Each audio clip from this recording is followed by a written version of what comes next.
Bismillahirrahmanirrahim. Assalamualaikum warahmatullahi wabarakatuh. Alhamdulillah, Waalaikumsalam alhamdulillah, warahmatullahi wabarakatuh. alhamdulillahillazi hadana lihaza wa ma kunna linahtadiya laula an hadanallah. Pertama sekali, marilah kita panjatkan puji syukur atas kehadiran Allah Subhanahu wa Ta'ala yang telah melimpahkan rahmat dan karunia-Nya kepada kita semua sehingga kita dapat berkumpul di Zoom pada hari ini. Baiklah, yang sama-sama kami hormati Ibu Tia Ayuningrum selaku dosen pengampu pada mata kuliah Metode Perencanaan Pendidikan beserta teman-teman semua yang kami banggakan.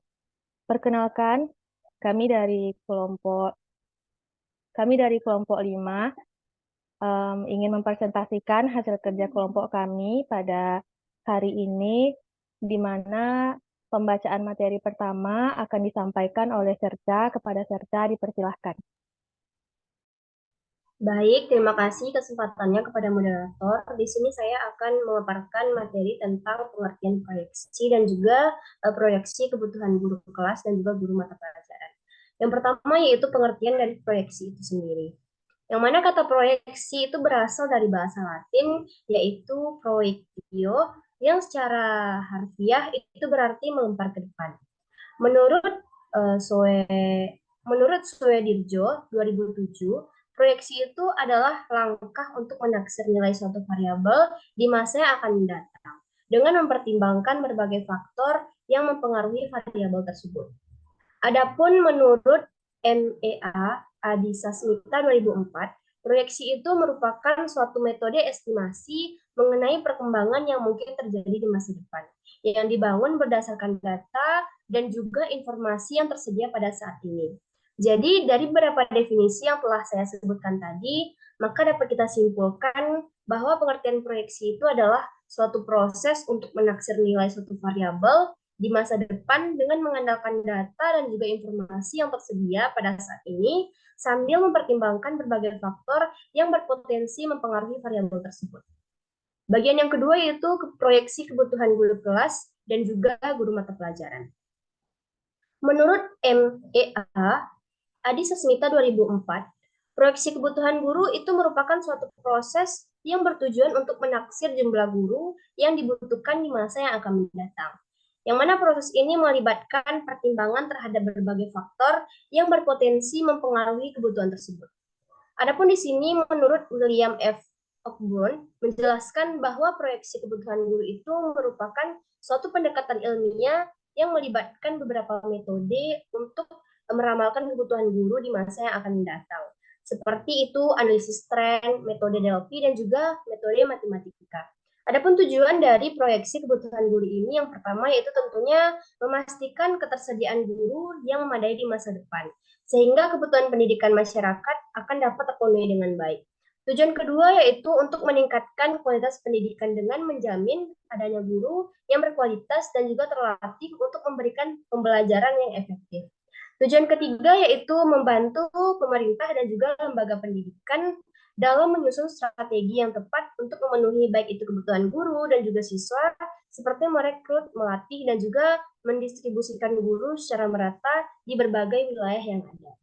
Baik, mungkin hanya sekian permateri diri saya. Terima kasih. Dikembalikan kepada moderator.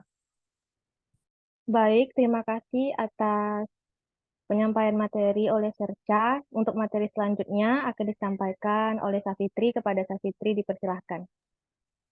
Baiklah, saya akan menyampaikan materi tentang menghitung kebutuhan guru. Yang satu berdasarkan kurikulum dan jam wajib belajar mengajar guru, di mana langkah-langkah penggunaan cara ini adalah yang pertama, hitung jumlah jam pelajaran per kelas per minggu, misalnya 30 jam, itu rata-rata. Yang kedua, menentukan jumlah kelompok belajar atau KB, yaitu dengan membagi jumlah murid dengan rata-rata per rombongan atau kelompok belajar. Yang ketiga, jam wajib mengajar guru atau minggu, biasanya 24 jam. Yang keempat, memperkirakan jumlah unit sekolah atau US sebagai pedoman menentukan jumlah kepala sekolah dan wakil kepala sekolah yang tugas mengajarnya berbeda dari guru biasa. Catatan, yang kelima, angka 3/4 menunjukkan bahwa jam wajib mengajar kepala sekolah hanya 6 jam atau 1/4 dari jam wajib per minggu. Yang keenam, angka 1,5 menunjukkan jam wajib belajar satu orang wakil kepala sekolah 12 jam atau setengah dari jam wajib per minggu. Kalau ketentuannya ada wakil kepala sekolah.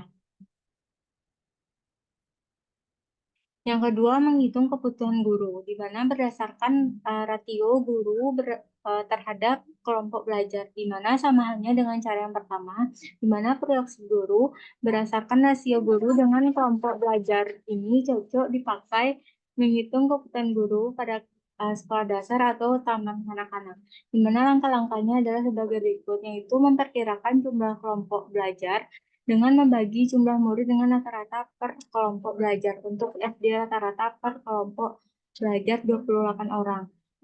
Yang kedua, menghitung rasio guru terhadap kelompok belajar, misalnya satu guru banding satu kelompok belajar. Yang terakhir, memperkirakan unit sekolah dengan cara membagi jumlah kelompok belajar dengan jumlah kelompok belajar per sekolah untuk menentukan jumlah kepala sekolah dan guru bidang studi. Baiklah, hanya itu penyampaian materi saya kembalikan kepada moderator. Baik, terima kasih kepada Kak Fitri. Untuk pembacaan materi selanjutnya dipersilakan kepada Rahmi Aulia Adaha. Kepada Rahmi dipersilakan. Baiklah, saya akan menjelaskan tentang menghitung kebutuhan guru berdasarkan bidang studi. Untuk mencari kebutuhan guru berdasarkan bidang studi digunakan rumus sebagai berikut. KTGBS sama dengan JPMBS kali M per JWGBS kali M dikurang TGLBS. Keterangannya yaitu KTGBS sama dengan kebutuhan tenaga guru bidang studi. JPMBS sama dengan jumlah mata pelajaran murid per minggu per bidang studi. M sama dengan jumlah murid. JWGBS sama dengan jam wajib mengajar guru per bidang studi per minggu. M sama dengan jumlah rata-rata murid per kelas. TGLBS sama dengan jumlah tenaga guru per bidang studi yang telah ada.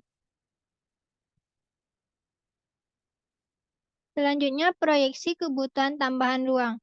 Menurut Departemen Pendidikan Nasional, proyeksi kebutuhan ruang kelas merupakan suatu kegiatan yang bertujuan untuk memperkirakan jumlah ruang kelas yang diperlukan di masa depan. Menurut UNESCO, proyeksi kebutuhan ruang adalah suatu proses yang krusial dalam memastikan bahwa seluruh anak memiliki kesempatan untuk mengakses pendidikan berkualitas.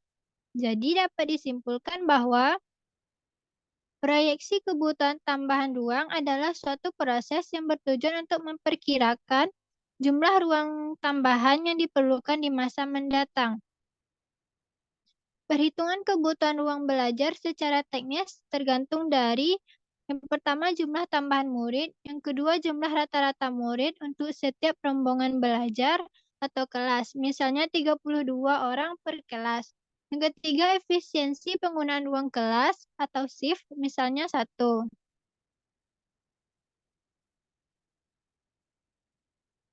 Hanya sekian materi dari saya. Terima kasih. Saya kembalikan lagi kepada moderator. Baik, terima kasih kepada Rahmi Aulia Adaha.